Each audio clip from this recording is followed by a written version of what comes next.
Oh, and welcome to another fully live episode of Hacking with Friends. My name is Kody Kinzie. I'm a security researcher at Varonis, and today we have my good friend and fellow hacker, Alex, here to help us answer your hacking related questions. So, hello to everybody in the chat, and Alex, thanks for coming on. Of course.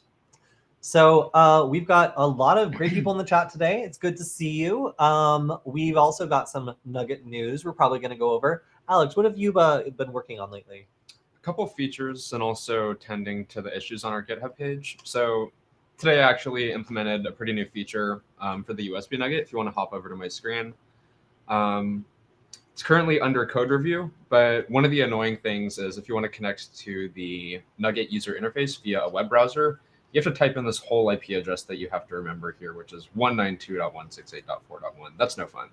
So using a feature called MDNS, which is multicast DNS, I was basically able to set up like a local DNS server on the Nugget that redirects like any arbitrary domain name. In this case, it's going to be usb.nug to the web UI, and it also pops up, if you so wish, a captive portal that automatically dumps you into the user interface, and you can almost knocked my coffee off. You can use it basically just like that. Besides that, I've also closed out a couple other issues that are cropping up on our page here. Can you make it bigger? Yeah. Yeah. Probably the biggest thing is we're also working on porting over our code base to something that's a little more refined, refactored, and whatnot. What I'm personally working on is implementing more features for Ducky scripts. So I'm creating a whole entire Ducky script parsing engine that works with some of the newer stuff, or actually stuff that's been around for a while, but like loops and things like that. And then hopefully in the future, Ducky script 3.0 as well.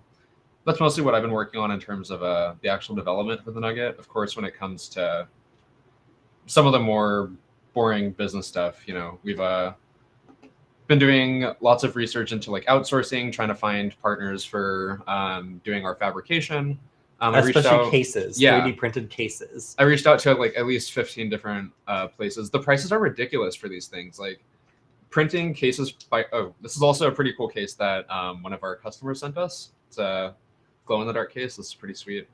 But printing these at home, like on your personal printer, it costs like 80 cents or less to create this whole entire enclosure. Let me see that. For the prices that we were getting quoted anywhere between like $2,000 to $9,000 to get like 500 of these units printed.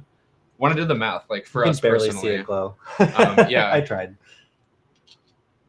It costs less than like a couple $100s. So like trying to optimize these costs, like find a partner that works within our price range, that's been like a pain in the ass. Yeah, if you want to get 500 3D printed cases made, you will get quotes, as far as we know, from between $700 and like $3,000. That's the range. And like places fall like all over. And then like their level of like professionalism also falls from like, I will email you every other day back at 2 a.m. to like, I will reply immediately, but at a huge cost. Yeah. Well, that was like one outlier, like that one guy. So we got like one guy who offered like 740 for 500, which is great. Yeah. All the other places were anywhere between like $3,000 to $9,000, which is just like whoa, huge. Yeah. That's most of the Nugget related things that I've been working on. I've also been doing like some Wi-Fi research and stuff like that. So this is the ESP32. It's a bit big, but it's in the D1 form factor. So this is the chip that we worked with quite a while back, but we never like implemented on our Nuggets, even though it is compatible with our boards. Technically, it's very ugly, but it is compatible. Ugly. It's pin compatible. Yeah. I'm basically bringing this thing back for a little bit, just for like my personal research, even though I kind of hate it. One of the limitations that we've had for quite a while is that the chipsets that we're working with don't fully support some of the Wi-Fi things we're trying to do. So, for example, the ESP8266, there's a lot more support for like Wi-Fi attacks, deauthing, and that kind of thing. Unfortunately, there is a limitation when it comes to being able to gather reconnaissance due to packet truncation. So if you wanted to like gather handshakes or things like that, it's just like simply not possible. And then with the newer chipsets like we have on the USB Nugget, Espresso basically locked down the software development kit since they didn't like people doing like Wi-Fi hacking and stuff like that on their chips. So with these, there's also the limitation that we can't do like Wi-Fi attacks and things like that. If you switch over to my screen, I found this tool the other week, the ESP32 Wi-Fi penetration tool, which seemed pretty interesting, but purportedly it supports Wi-Fi attacks on the ESP32, and it does like a whole bunch of really cool stuff that it was promising. So this really intrigued me. It could do like PMKID capture, Wi-Fi handshake capture, deauthentication attacks, and stuff like that. To me, that was pretty much like unheard of on the ESP32. There's not a lot of research in that area, so seeing this repository was like super dope. Were you able to test it? Yeah, over here on my Twitter, if I can find it. Oh no, why did it switch over to light mode? Yeah, I really hate this. I apologize. Yeah, so I was able to test out the deauthentication feature. It works. I'm going to blow this up. You can see you're able to select like the network or the target that you want to deauth, click the attack type. It's a DOS attack. If I hit attack, you can see in the background here on Wireshark, we're able to sniff for these deauthentication packets. I was able to successfully kick myself off a coffee shop Wi-Fi network. It's also really cool. You can do full handshake capture. I tried that out as well, dumped it in Wireshark. You're able to sniff a whole bunch of packets and stuff like that. Yeah, so this is basically the same underlying architecture that the Nuggets also use. It's the ESP32S2. So what I'm hoping with this is that we can eventually port over some of these features to newer versions of our board as well, and hopefully support some more Wi-Fi attacks in the future. So this is looking pretty promising. Yeah. Also want to say hello to, unfortunately, Magic Robots can't stay with us, but 8-Bit Oni, James, Forrest, Stanny, Baba, John, Lord, and of course, everybody else in our chat. It's we see you, and we will take your questions in just a second. So just to check in with me, I've been working mostly on CircuitPython. So if you haven't heard of CircuitPython, it is a language that is really cool and useful for things like, getting started making your own prototypes. So I wanted to go ahead and make a couple different things that you could use as a beginner to get started making your own prototypes, or try out some existing prototypes and modify the Python. So over on my screen, I discovered a new feature with CircuitPython that I've been testing out this week. And in some cases, it's really useful, and in some cases, it's not that useful. So there are a number of different workflows for CircuitPython. The one that we usually explore is the USB, where you plug it in, it shows up as a USB drive, and then you're able to modify files on the microcontroller, which is the way that our Nuggets work. So there are, however, other ways of doing this. So one of them is in the new version of CircuitPython, which is compatible with our USB Nuggets or any other CircuitPython device that's based on the ESP32S2. You can create a .env file, which looks like this.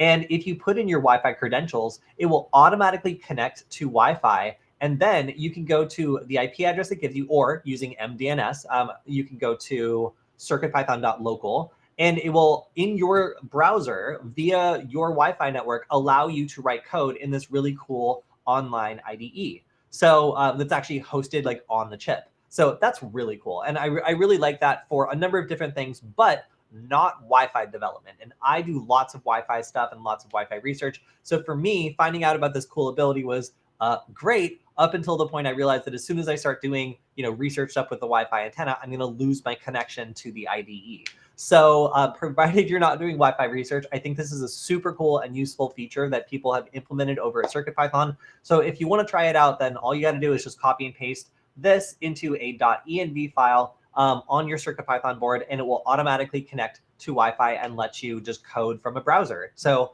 for things like turning on lights and whatever else, I thought that was really, really cool. And in some of the beginning lessons, I also was kind of challenged by figuring out what can we do with something like this that doesn't have any visible inputs, because a lot of this is learning how to work with sensors, and I wanted some good examples for that.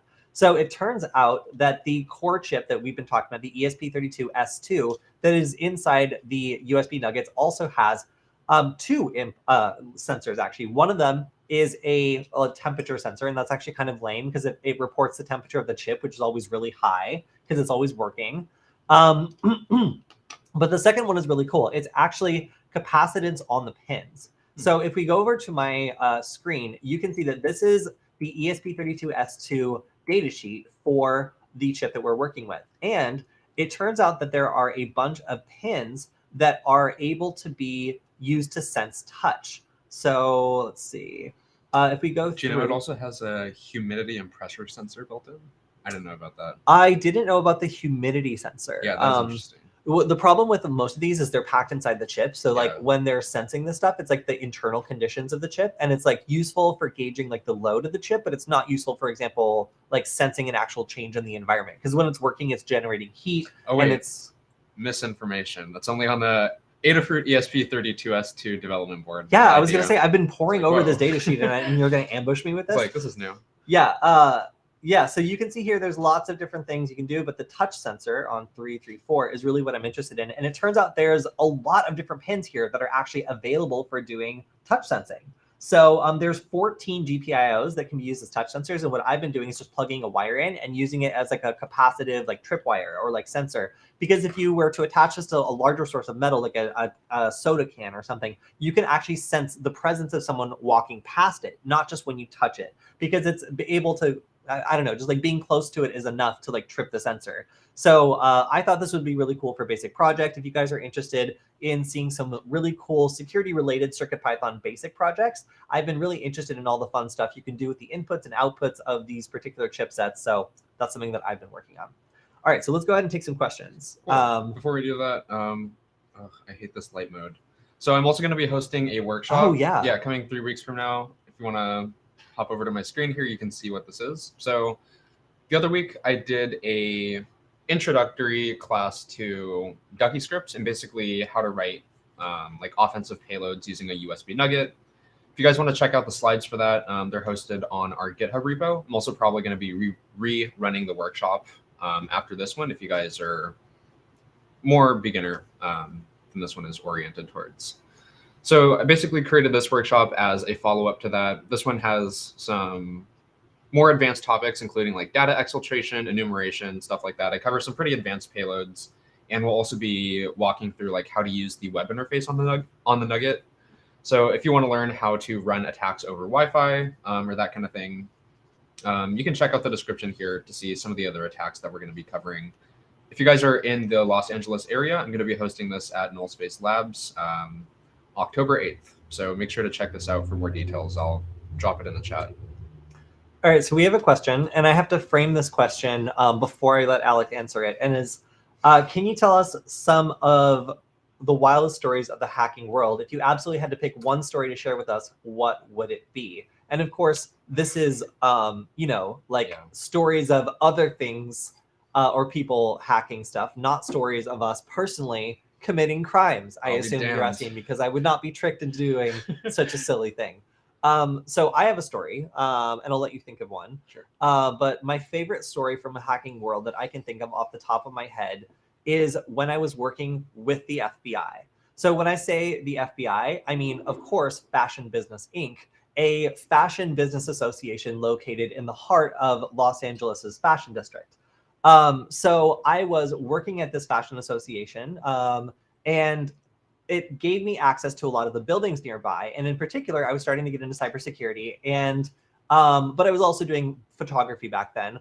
And I got in touch with the management of a building called the Newmart, which is a super trendy, super fancy, very high-end fashion building that hosts a lot of like wholesale, like high-end fashion, like showrooms where like lots of buyers come in and spend millions of dollars on high-end fashion. So I got to talk to them about like some of the craziest things that had happened to them. And one of them was a cybersecurity related story where the actual FBI, not Fashion Business Inc., the Federal Bureau of Investigation, called them and made them shut down their internet for several days. And the reason that this happened was somebody on their premises had shared their Wi-Fi password or otherwise given network access, like via Wi-Fi, to a guest or a stranger, and that person, or you know, maybe they just left it open. We don't really know. But because they had left their Wi-Fi network open in some way, somebody was able to get into their router, reconfigure it, and use it as a proxy. Now, I don't know if the people who attacked it were the ones who used it as a proxy, or if somebody just attacked the router and then sold it on the darknet to whoever was buying it. But the person who ended up using the proxy was attacking Sony, and that was North Korea. So apparently, because these North Korean hackers had broken into a router that was in this very high-end fancy fashion business building, they had to shut down all of these fashion showrooms, like really well-known labels, for multiple days, and they just didn't have internet. They couldn't take orders because the FBI was like, you have to shut this internet down. It's being used as like a pivot point. And they were in this weird position where they were kind of acting as their own internet service provider. And like apparently the hackers were able to like expand into the system and use it as like a full-fledged like staging base for their attack. So when you wonder about what kinds of infrastructure is used in some of these really notorious attacks, like the Sony hack, it can turn out to be that it's random pieces of infrastructure just scattered around the country that is just belongs to medium, small, or even large-sized businesses that just get hit and used as a pawn in an attack on a larger scale. So that was the time that I, working with the FBI, Fashion Business Inc., got to hear a story about how the FBI, the Federal Bureau of Investigation, shut down an entire fashion marketplace for 3 days because they were involved in the Sony North Korea hack. Nice. I don't think I have anything on par with that. I also don't think I have any personal stories that I can share that won't get me in mild trouble, so I'm probably going to withhold from that for now. Yeah, that's probably smart. But if you've I've already snitched on myself like on past streams, so I think I'm hold back. Thank you. See, that's growth, everyone. That's growth. That's pretty crazy. I didn't know you worked for the FBI though. I know. No, Thank you for your service. I mean, we have to hold the line somewhere, and that's on the fashion business side of things. Yeah, that was actually super fun. Nice. But all right, so one question for you is, how does the USB Nugget compare to the rubber ducky? Which version of the rubber ducky, I would ask, but that's a good question. So the rubber ducky is better as a covert tool. Like if you're trying to trick someone into plugging a random thing into their computer, they're more likely to plug in a USB rubber ducky compared to a Nugget. That being said, the ducky is more of like a one-shot thing. Like it can only run one payload. It does it really well though. And it also supports a newer version of DuckyScript that has some pretty advanced features on it. Like, oh my gosh. It's like a Turing complete language. So you can do like programming. You can even crawl and determine like what operating system you've been plugged into. So like if you can create like a single payload that determines if it's plugged into a Mac, Linux, or Windows computer and change its behavior based off that. So it's pretty great as a covert, like tiny thing that looks like a regular flash drive. If you want to be able to deploy multiple payloads, I've even tested like somewhere up to 150 different payloads and like carry that in your pocket without the need to make it like discrete. The Nugget's perfect for that. You also get like the built-in reactive feedback on the screen, so you can like easily monitor the attacks. It has built-in Wi-Fi, so if you want to trigger payloads over Wi-Fi, you can also do that. And generally, if you're just getting started with this kind of thing, I find the Nugget a lot easier for debugging and being able to work with the payloads in an interactive way. Cool. So one question was, when might the Wi-Fi Nugget D Author be back up on the site? I have the Wi-Fi Nugget Invader on the way, but really want to try the D Author. So, okay. One thing that's super cool, if you look at my screen right now, is you can flash these yourself via the browser with no command line knowledge at all. All you have to do is plug in if you have a Wi-Fi Nugget, you plug it in, you can download the D Author, or you can download, the Nugget Invader, and you can just switch between projects as much as you want. All you have to do is click on connect. When it connects, click on erase, and then load the new binary file that you downloaded, and you should be good to go. So you don't need to buy a whole new product. I mean, it's kind of talking us out of sale, but you don't need to buy a whole new product just to try a new project on it. We usually let people like choose like what they want. They can get the Invader, but if they really want to try the D Author too, like we don't mind flashing that project onto it, although we're not the ones that maintain that.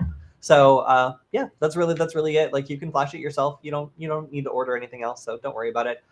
We're having temporary supply issues while we restock, so we're gonna have to roll up our sleeves and make a whole bunch of nuggets ourselves while we wait for some to come from China. But hopefully we will have a reliable stock of nuggets to start putting out soon. And I think we are going to be doing a launch on the Hack5 store coming up very soon, although it will be a limited quantity, but it's going to be close to the amount that we sold at Defcon. So hopefully it'll last for a couple days before it sells out like the last batch did.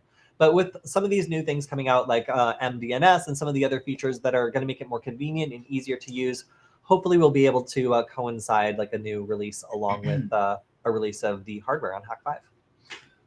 If I donate money, would you guys get the money? No. No, please don't. Please don't. It's like it goes to like Viacom or something, or like Shell. Like, nobody knows where it goes. So yeah, don't. It could go to Russia. Don't. I'm kidding. It doesn't. But like it doesn't. It sure doesn't go to us. Polybius says, "Is there development for the Wi-Fi Nugget still going on?" Yes, we're not actively developing it. as much as the USB Nugget. When I have spare time, I'm basically like trying to do more research and development on the Wi-Fi Nugget because I personally am a huge fan of that version of the Nugget. If you check out my GitHub page, let me hop over to that. Speaking of the FBI, Alex, can you tell us about something your friend told you that they did? Wink, wink. Nice Maybe try, I could do that. Mr. Federal. No. This is how they get you. I know a friend that... No. All right, sorry. Let's continue with the other question. Yeah, so I actually recently discovered, thanks to Kody, who's worked with the D Author more than I have. So one limitation to some of the projects that I've been working on, which I've been wanting to implement for a while. So I've created like a lot of different proof of concepts with the ESP8266 for like reconnaissance. More recently, this ESP8266 warshipping proof of concept, which actually got taken down off YouTube. Oh, yeah. Yeah. I'm sorry. Did you guys notice that our video on Alex's video on how to make your own warshipping prototype got yeeted off the internet? Yeah. Yeah. That happened. It did. So that happened. We have like a warning, not a strike, and we're gonna have to appeal it. But Alex, why do you think that happened? I think I was gonna say something mean. Someone probably got triggered over at YouTube. No, Alex, why do you think it happened? Because it had phishing in the title. It had phishing in the title, so we have to YouTube baby probably got triggered. Yeah. Okay. All right. No. So we know as content creators that every once in a while, if you're from YouTube and listening while considering our appeal, that somebody might flag a video that seems like it's instructional hacking and phishing, when in fact it's actually research that people should be aware of how to replicate if they want to be able to make sure that they're not vulnerable to this sort of thing. Also, we gave plenty of warnings about like what's legal and what's not legal, but we definitely perhaps could have done a little bit better of a job of making it not sound like an instructional hacking and phishing guide. Yeah, so, it definitely toes the line there. Like the title was something including phishing in it, and it definitely seems like that kind of video at a glance, but yeah. So if you're a content creator, like even us at Hack5 get this sort of pushback from our content. Like we've been around forever. Like, if you go to the Hack5 channel, like it's like, there's that reel of how it was like one of the first like YouTube channels. So like we get a certain amount of slack when it comes to this sort of thing, but even we get pushback when our titles are too spicy. So if you're a young content creator and you're trying to make stuff and you don't understand why it's getting banned, I'll tell you why it's getting banned. Although I would say that David Bumball recently has been doing a really good job of having like edgy but not illegal titles for the most part. So we all get our content taken down from time to time, like if we cross that line. But yeah, seems like we found the line again. So now we know. So you don't have to. Don't put phishing in your title. Yeah. Oh yeah. But anyways, I've been doing some more research with the ESP8266 specifically, which is what we're using on the Wi-Fi Nugget. So I discovered that you can actually sniff for, well, typically you would be able to look at just the packet header of Wi-Fi packets nearby using the ESP8266, even though I did mention that it does like packet truncation. So you can still see things like probe requests, you can see like association, like all that kind of good stuff. I didn't know you could actually see the specific networks that laptops and phones are probing for, which is really useful information. You can use that for like enumerating and like comparing it against like a war driving database to like find out all sorts of really interesting stuff. So I'm actually like going back and like revamping a lot of the demonstrations that I made to now include that feature in it as well. I just discovered that we're able to do that. So I do find that pretty cool. In terms of like Wi-Fi Nugget development, I'm also hoping to implement some of these new features into that product as well. All right, we have this is more of a comment. Hello. I think about not illegal hackers, they should be shot. I don't think I agree. I also don't understand, but I don't think I agree either way. I'm not seeing this one, but it's there. Yeah, it's there.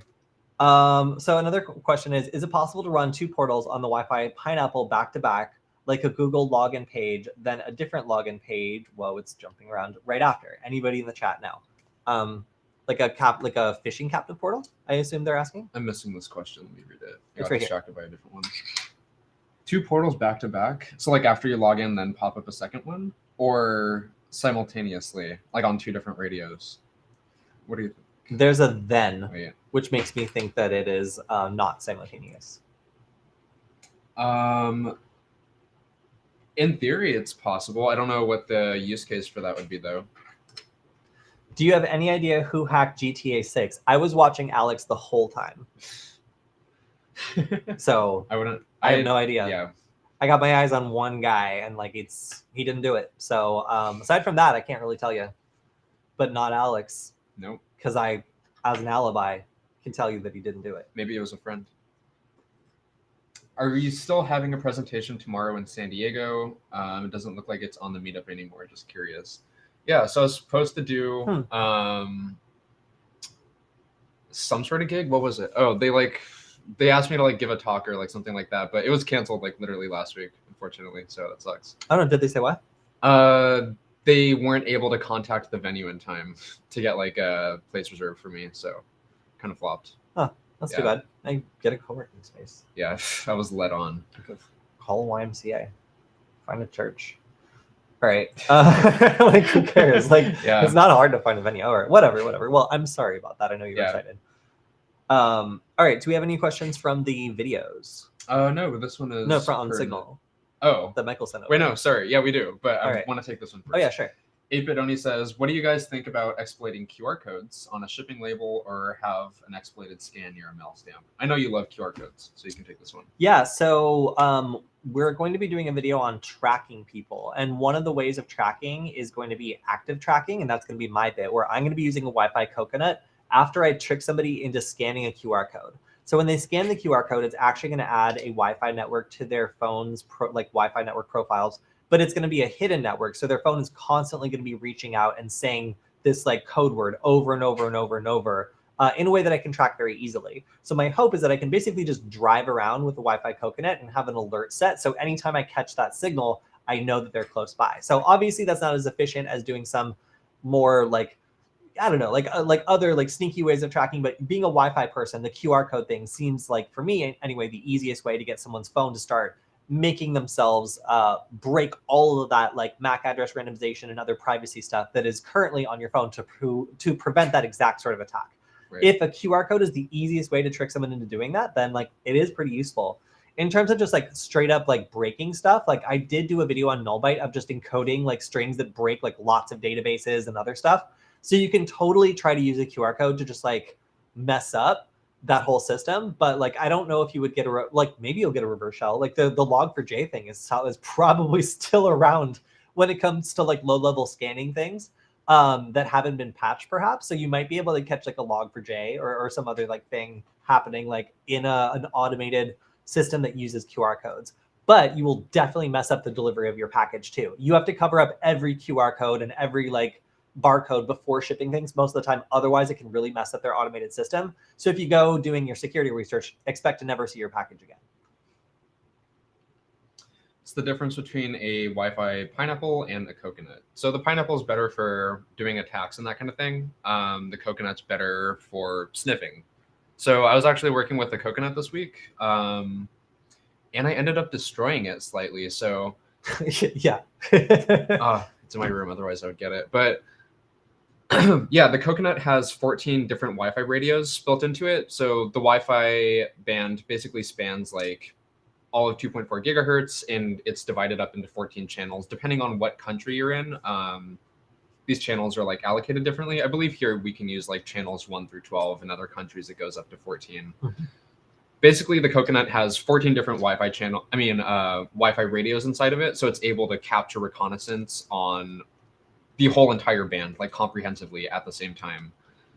The reason why it's not great for doing Wi-Fi attacks and that kind of thing is since all of these radios are connected to the same antenna, if you wanted to transmit like a packet to kick someone off a network or something like that, all of these radios are like fused together at like a central point. If you try to transmit from them, you run the risk of like possibly burning it out.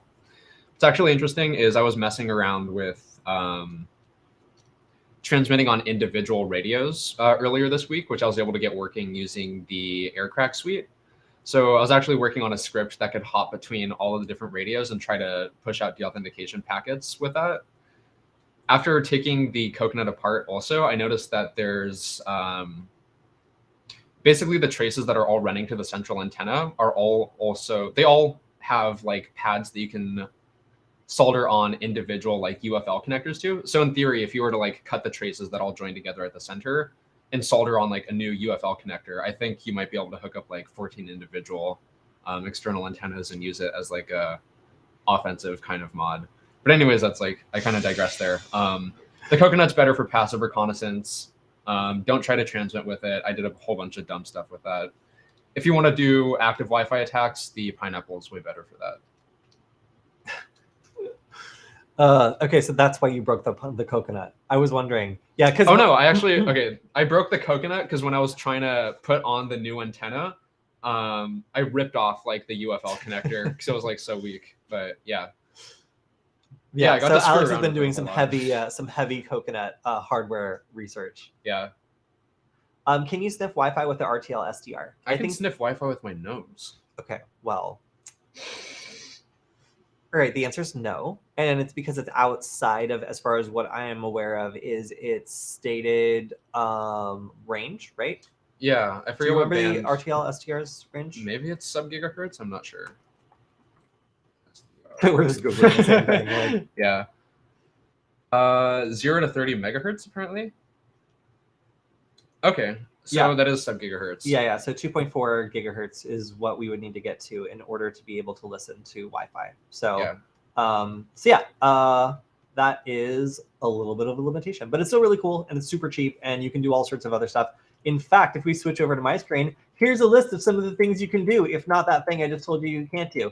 A police scanner, listening to EMS and ambulances, listening to aircraft control, listening to aircraft positions like radar, decoding stations. Yeah, look at this. There's a huge radio astronomy, monitoring meteor scatter, listening to FM radio. Hell yeah, that's cool. Nice. You can do, yeah, no, it's cool. There's also, you can listen to the ISS. I don't know what they have to say, but like you can listen to it.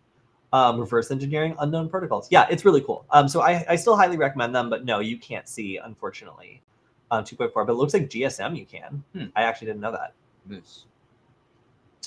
You know what is pretty badass? The HackRF, I think, encapsulates like such a wide band that 2.4 gigahertz is also part of it. I think it goes up to 6. Does. Yeah. Yeah, it does. I've looked at it and it looks confusing. Yeah. Did not know what I was seeing. All right, let's take a question from the videos. Yep. And also, don't worry, if you're in the chat, we'll also take yours. I see we've also gotten 100 messages in the chat today. That's a lot. If you want to switch over to my screen, I have the questions pulled up. This one's on our past Q&A. Someone says, any experience with iOS forensics? It's really interesting, especially iCloud backups. Wondering how to access iCloud backups of a test account that's not visible directly. Not a whole lot of iOS forensics experience. The only thing that I've dabbled with is, I think this I'm allowed to maybe disclose. Back in like 8th grade, my mom put restrictions on my iPad for whatever reason. So I wasn't even able to access like my camera or Safari or stuff like that, which is kind of ridiculous because I needed it for school. So I'm forgetting what the tools are called, but basically I was able to use a tool to like create a backup and like dump, I don't think it was the firmware, but I was able to like dump something over to my computer with this backup file. I was able to extract the hashed version of the passcode, determine the exact hash that it was using, pair that with Assault, and then just brute force that using Python. And then I was able to use that to crack the password. I think newer versions of iOS, at least up until I checked like last year, are still susceptible to that.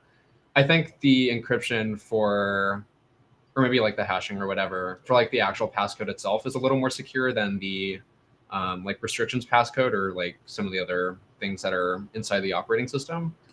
That's about as far as my experience goes with like tampering with iOS, but it seems like a pretty locked down operating system. Cool. We also have a couple quick questions on the chat. One of them is, do you pop Molly? No, if Molly got arrested, it's because she was sloppy. I would never roll on anyone. Next question.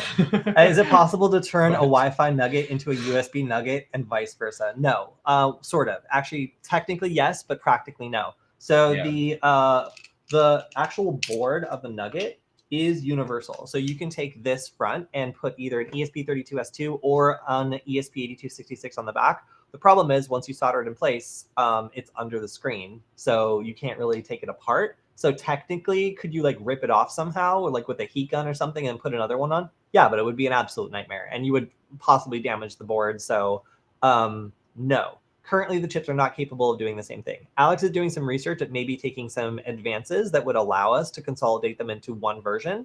One of them that just, and then basically have two tiers, kind of like the OMG cable, where one of them is like the basic and the other is like the advanced that does everything. So that's kind of the hope in the direction. But for now, unless you physically put a different chip on, then it won't work. Although we have also come out with versions that just have pin headers where you can swap them out, but they're super fat. They're like really, really thick. So like most people don't want that. So in the end, we decided that it would probably be best to just have it be soldered on and sell them as two products. But it is technically possible if you were to just have the front plate to put a different one on the back. But yeah, labor intensive.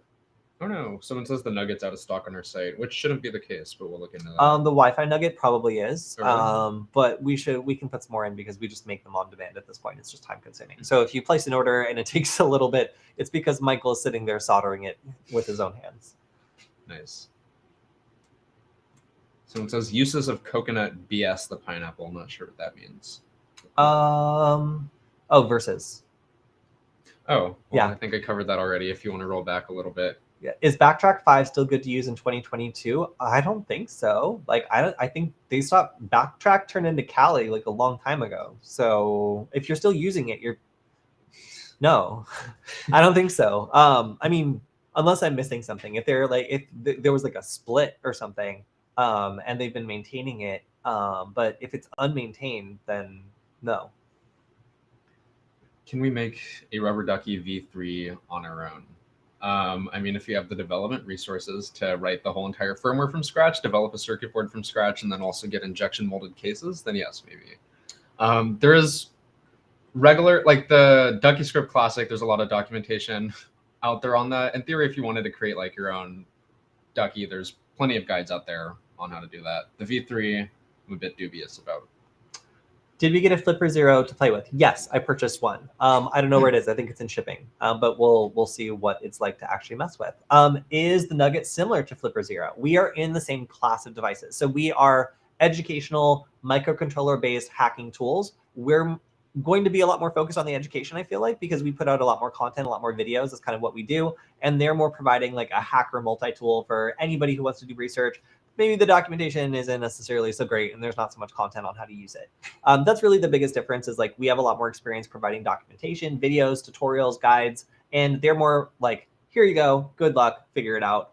And it does seem like a lot of people are doing some interesting things. The primary difference would be like we don't do radio stuff in part because there's, well, except for Wi-Fi, but there's a lot of like licensing around that we don't have millions of dollars upfront to do. So our boards are development boards, which gives us like some special like exemptions and stuff to like having to register officially until we hit a certain mark, or at least are moving towards getting FCC certified, which we are on our way to doing.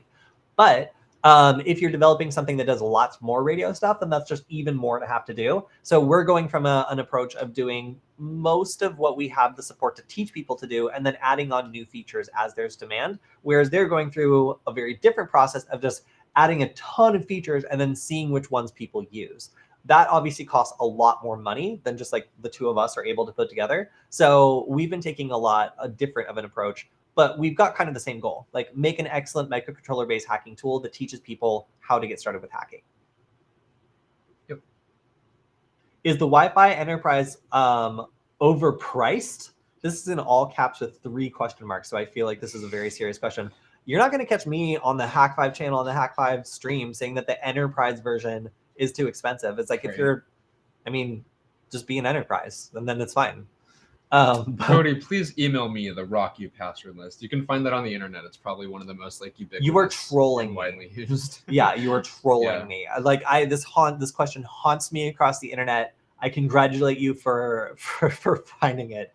But every time somebody asks me to provide them with a word list that is like the first result when you Google it, I lose my mind a tiny little bit. So thank you for remembering that. That's almost as good as the blinking. I also wanted to share a tiny piece of news. Like I've been making my CircuitPython classes with our V3 version of our circuit board, which contains very, very minor revisions, and found out that our pinout is messed up. So if you've been keeping track, this is now revision number 6 for like adding a button and then like 2 connectors that are not even soldered on. So if anybody tells you that it's easy to design a product and add new revisions and stuff, just 6. So each one of these 6 is also like a 2-week cycle to like get new ones and like whatever else. So like it has been a long and grueling process to add 2 connectors and a button. But we will get there someday, just not today. So that's why when we tell people, you know, oh, we're working on some cool new stuff, like don't hold your breath. Like it'll come out eventually, but only after we go through many revisions. And I also thought I was going insane when I was writing CircuitPython code and it just wasn't working because the pinouts were different from what we originally put. So whoops. Yeah, creating a product is hard. All right, next question. Pulling up from the Yeah. videos? Sure. That is a long question. Yeah, I'll maybe take There this we one go. first. This one's more of a comment if you want to switch over and see this. Someone says, you need to work for the government on hacking. My response to that is no. You can't make me. Well, I guess you could make me. I guess there is like the draft. Yeah. I mean, I guess we'll see, right? Yeah. Time will tell. Okay. I hope the government doesn't make me. But yeah, no, we could, but we could, but we don't want to. Yeah, because this is fun. And also we don't have top secret clearance because like, who knows if we pass the test. Someone says on our, can you be hacked through the mail for $10? Hi, I want it. How do I get it? Send me your address. And I will No, we can't ship it through the mail because of LiPo batteries. No, but Alex does provide a very clear shopping list and ways to make your own prototype if you did want to try this out for yourself. Of course, again, we are giving explicit warnings that it is illegal to mail a device with a LiPo battery that large that is not properly contained in the US mail. You will get in trouble. So do not do that because we did not. If you want to check out the GitHub repo, there's more instructions there. Yes. Have we done any playing around with the Wi-Fi Pineapple Enterprise? No, they haven't given us one yet. It's so new that we don't even have one, but I'm sure we will in the next couple of weeks because we're going to be reaching out and getting our version so we can play with it and learn some more stuff about it. But yeah, I have not got to play with it yet. I am really excited about it, but unfortunately, we're begging Darren to come on and hopefully come on and talk about the Pineapple Enterprise a little bit and share some of the differences because like I haven't even got familiar with it yet. But unfortunately, super busy day and we weren't able to do it last minute. So hopefully on our next stream. Why not use alkaline batteries? That's actually a much safer way of doing it. Mostly because just energy density wise, like it doesn't really make a lot of sense. Like it'll die really quickly. Although Alex did do a lot of power mitigation things that would probably allow it to survive for a lot longer than you might think. They're also not sexy. They're not flat. I just don't like wiring them up really that too. All right, next question. Okay, let me see. We'll take that long ass question. So All right. If you want to switch over, this is a comment on hackers react to hacking scenes from Mr. Robot. Whoa. The thing with public hospitals is they can't okay, I'm gonna not read it in that tone. They Yes, can't update their systems unless they update across the board, i.e. every public hospital in the state, and the same thing goes for law enforcement. They are literally running Windows XP, I believe, in state police stations. Yikes. And you can only imagine their firewall and who's actually monitoring the network. Yeah, I was introduced to the concept of like certified systems that like your like insurance and all this other stuff is tied to, where like if you update or change any component of it, then it needs to be like recertified, like essentially. And that can be incredibly expensive and time consuming for these organizations. So they will just like not update stuff for like really long periods of time. And this also especially applies to like factories and other sorts of setups that like have, you know, really expensive machinery that like needs to be running very specific versions of everything and cannot be touched. Even if there are like critical security updates that need to be applied, like sometimes they're not because people are just really worried about like changing any element of the system that literally can't be touched. Did you attend Defcon this year? Yeah, we sure did. I've got proof of it. There's that picture of me on CNN wearing my like bright orange mask and like double fisting coffees on the way to the vendor area. So there is in fact proof that we attended this year. Alex, it was your first Defcon? Yeah, it was. There's a bunch of really weird pictures. There's a bunch of, lots of people asked me to take selfies and I made possibly the weirdest expressions that I have documented with me that are now just like floating out there on the internet if you want to find that. What were you going to ask? Sorry. Oh, your impression of Defcon. Oh, yeah. And then you can also see, here's a picture of us all. Oh, look at that. Yeah. Nice. Right? No, that was really fun. Yeah. I'm really glad we got to do that. It was big. I personally didn't get to explore a whole lot of it because we were running the Hack 5 booth the whole time. I got to wander around to like adjacent villages to where we were working in the vendor area. It all looked pretty cool. Hopefully next year I can like interact with the community more. I pretty much spent all my time working at the booth this time, but still pretty dope. Oh yeah, if you check out my screen, you can see the CNN screen grab of us coming down the escalator. Oh look, I noticed them. You can. Here's how you can tell the members Menacing. of our crew. I am always holding caffeine, and I also like the brightly colored mask for easy identification. Michael's always wearing short shorts. Ariza is carrying the luggage, so that's pretty yes. And then Alex, what's your defining characteristic? I am giving a menacing look towards the camera because I'm very cynical when I see people pointing cameras towards me. I don't think that's an easy way of identifying you. I would just say I look spooky and slightly irritated. Oh yeah, no, there's Christian who also looks slightly irritated. Yeah, no, in the back with the coffee, thinking about the day. Yeah, so we definitely went to Defcon. It was a lot of fun. You know, the pandemic definitely made it a little bit sketchier than it was before, but it was definitely worth it to make it out. We're starting to go to conferences again. So, I mean, like there's certain things that you just can't miss when you like, I don't know, like stay away from conferences too much. You start to really miss those interactions with people, getting to bring friends to the conference, even those like last minute, like hotel room, like setting up of products are something that's really, oh, do you have that video? Oh, of us like making nuggets late into the night. Oh, nice. This was like 2 in the morning, the night before our opening sale, when we realized that we absolutely had to make nuggets, and if we didn't do that, we wouldn't sell any. Yep. So somebody also asked in the chat, like, which nugget is the absolute best for beginners? I would definitely say the USB nugget. It is compatible with all the Ducky script stuff you've been, learning forever. Most Ducky scripts should work on it. I think it's by far the easiest thing for beginners to get started on. And we're continually working on things like the web interface and other stuff that makes it even easier to use. But, the buttons on the screen definitely make it easier to deploy and understand what's going on. Yeah. And of course, the Wi-Fi Nugget's great too, but like we're just not pouring as much active development into that. And I find that the USB drive nature of the USB Nugget it works on everything. It's super compatible, no command line knowledge necessary. It's great. Someone says those tan lines. And James Randolph says these days people have tan lines on their faces too. I'm not sure if that's a comment regarding our. Are you talking about Michael's raccoon eyes? I'm not sure.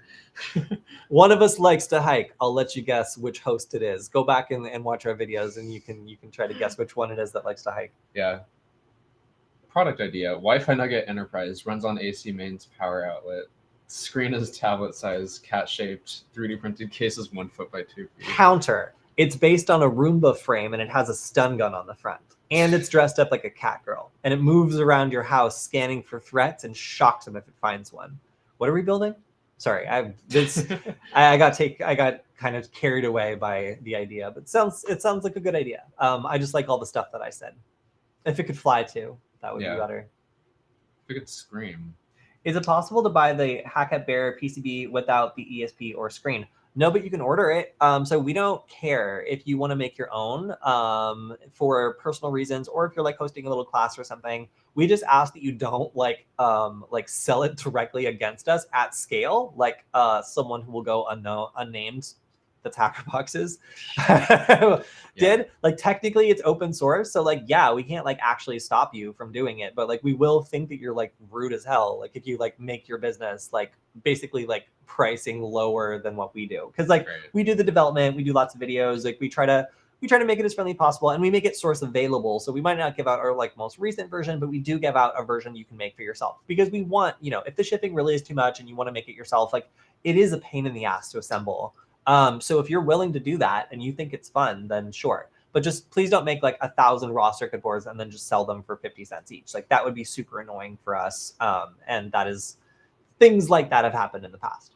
Yep. So yeah, feel free to make your own. The version, the boards of our stable version are available on GitHub, and you can do that. Just again, you're probably going to meet us at some point. Make sure that's a conversation you want to have, because the people we spoke to were a little uncomfortable to be talking about how they were selling our product for like $20 less than us, 10 feet away from us at Defcon.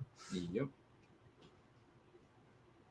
I made an autonomous fly swatting drone last summer. It was a fun experiment. That sounds pretty badass. Make a hornet swatting drone, and Oh I my will sell gosh. 1 million of them in Montana. Maybe not 1 million, because there's not that many. Well, your people. drone's pretty much a bee killing drone. No. You flew through an entire swarm of bees. Okay, so there's a phenomenon that you might not be aware of where low frequency sounds like that of a DJI Mini 2 drone are incredibly attractive to bees. And once they fly into the propeller, it releases a bunch of dead bee pheromone that tells the other bees that a bee has been attacked and thus they must get revenge. Unfortunately, that causes all the bees to swarm into the propellers, which releases more dead bee pheromone, which causes a feedback effect, at which point you have to commit to either killing all the bees that come at you or just get out of there, which is what I chose to do. My drone still has honey on it from this incident where I was just flying and suddenly like a bee got curious and then it triggered its friends and its friends and its friends and they started swarming and attacking the drone. So if you have a drone and this has happened to you too, I actually looked this up and it's a pretty common thing. I wish it would happen with hornets. Because I hate those things and I wish they would attack the drone, but they don't seem interested at all. So yeah, unfortunately, I guess that prototype probably wouldn't work. You just need like a flamethrower at one point, or like at some point. Attract like one of them, like kill it, so like they all start swarming towards you, and then just kill the rest. Dude, my one project car has yellow jackets pouring out the gas tank right now. Dude, me too. It's wild. Like we have a car in our driveway that's under the hood. It's just yellow jackets everywhere. So it's like it's the most advanced security system a poor person can afford, and B, they are absolutely awful. And like the solution to just wait until winter when they die is not acceptable. So yeah, if somebody wants to make a hornet killing drone, some sort of lure, like go for it. I would buy one for sure. I built the Wi-Fi Nugget from a hacker box. Wanted to try making USB one as well. Yeah, I know. Like, like I said, we make our stuff open source because we want to support the community. But like it's just funny that like just because you can do something like doesn't mean you're gonna have a nice conversation face to face with that person if you don't at least reach out to them and say so. Like we have people asking like if they can make it because it's like too expensive and they're like a teacher in like Sweden. I'm like, yeah, if you want to make 20 nuggets and like distribute them to your class and stuff, like we don't care because we weren't gonna make that sale anyway. And it's supposed to be for people to support us. Like, and again, it is a pain to make these, as you probably know. There's lots of things you can do wrong. So yeah, like we don't care if you want to make some for personal use or for like a class or something. Just please do not like imagine meeting us in person and like if we knew that you were like making your side income after like off of like selling our own product for slightly less, like we probably wouldn't want to be friends with you because that's lame. And yeah, I was amazed by how surprised they were when we had that conversation with them, but they were nice in the end. So that's good. A lot of people are talking about being attacked by bees, which is very triggering because I hate bees. So yes, don't worry, you're preaching to the choir. I'm right there with you. I've actually come around to like, I don't care about bees anymore. It's more just like the yellow jackets and the hornets and the other things that just like eat meat and are crazy like during the end of the year. So the Netherlands reporters from Defcon were the same reporters that talked about Ben Hubert, also from the Netherlands. So I don't know about any Dutch reporters. I was in charge of the Norwegians. So Netherlands, Norway, totally different. Languages don't really sound the same either. So yeah, I was in charge of helping to direct a number of journalists from the Norwegian Institute of Journalism at Defcon. It was actually so much fun that I might come back and do that for like press in general. However, I've been told that other press are nowhere nearly as polite or well-mannered as Norwegians I was looking after. So I might be signing up for something that ends up being horrible. I guess we'll see. But yeah, so I don't know anything about the Dutch reporters, but I'll probably be able to tell you next year when I'm doing orientation for all the different reporters, if that is in fact the job that's given to me. All right, next up. I think we're also coming close to the end of our time, which I know because not just checking the clock, I also know because we always get our best questions at the end of our live stream. Yeah. All right. I'm gonna pull one up from one of our old videos. Yeah. So this one's on a signals intelligence with Kismet. Can Kismet automatically is Kismet able to collect all historically connected devices to a Wi-Fi router or access point when conducting war driving? The information it collected is a snapshot in time, unless Kismet is able to collect historical connected devices on a given Wi-Fi router / AP. Is this correct? I don't think so, right? So you can sniff for like probe requests, which is like things that a device has connected to. Well, first let's define the question. So I think Okay. that what they're asking is like looking at device history in Kismet. Is it possible to see everything, or is it possible to see a snapshot in time of what's currently connected? Okay. Well, the and they first question specifically is said like, more driving. Okay, the first question seems like they want to know like all devices that have connected to a router, even if they're not present. But yeah, so with that qualifier, in Kismet, one of the things you can do when you look at an access point is see the history. So you can see all the devices that it's connected to, and some of that is based on like probe requests and other stuff, and other things are based on just being around for a certain amount of time. So it's two different sources of data really here. So when you're looking at the history of, for example, a device that's nearby, and you want to see if it's connected to other access points, that information is going to come, like Alex was saying, from probe requests. So that's something that you can see immediately as you're driving by, but also just from being around for a while and observing it, maybe jumping to another network. So the answer would be it is a snapshot in time, but sometimes that snapshot in time also includes active probe requests referring to an old network it's connected to in the past. So even driving by, you might be able to see some historical data about a device that a client of an access point is connected to before. So you know, like, oh, this client has the ability to connect to the access point it's currently connected to, but also these two other ones that it's currently probing for. That's what you would be able to see. You wouldn't be able to tell if it wasn't, actively probing when you happen to drove by. Yeah, you can correlate them, I think, is what that is. But like, you can't see like devices that have connected to it in the past if they're not present, if that makes sense. This question's like a little bit vague, but Yeah, no, I understand what they're asking, because it is a little mysterious about how you get like historical data about like a client or an access point. And usually it is that it's like active like probe requests and other things that you're able to intercept, but also just being around for long enough will also contribute data that can be interpreted by Kismet. What kind of feedback have you received after the most recent David Bunball video? That's such a great question. So I think one of the more interesting pieces of feedback I got that I can't decode is this one YouTube comment that I can't tell if it's like mean or if it's just like, I think I remember you. Here it is. Oh, yeah. So if we switch over to my screen, this is my favorite comment from the video because like I don't know what it means. Something bugs me about Nullbyte. He never blinks, which means he have his eyes on someone whom he never let do anything secretly. And it gives a type of feeling like you are in control. And what I love about this is every single part of this is like camel cased. It's like the each word is capitalized except for the quoted part. So like the precision of the grammar in this comment is really like the first thing that struck me. But then the content is also like, is it you? I don't think it's you. Like, who is it? Is it someone else? Like, I don't know what this means. But yeah, that's my favorite comment I've gotten. Aside from that, it's people seem to like it. So I was a little shocked because frankly, I can't listen to myself talk for an hour, but apparently some other people can. I can listen to it like double speed. So that's probably how other people are watching it. But an hour seemed like a really long time. And also, I had such a hard time what they were getting. And the fact that the developer reached out to me after and demanded to know why I was using an old version, which was like buggy, I'm just following the instructions, man. Like I tried my best. So yeah, that was brutal, but I'm glad I got it done because it seems to be doing really well. So yeah. Nice. Where can we meet you guys? On the internet. Yeah, and on the workshop too. Yeah,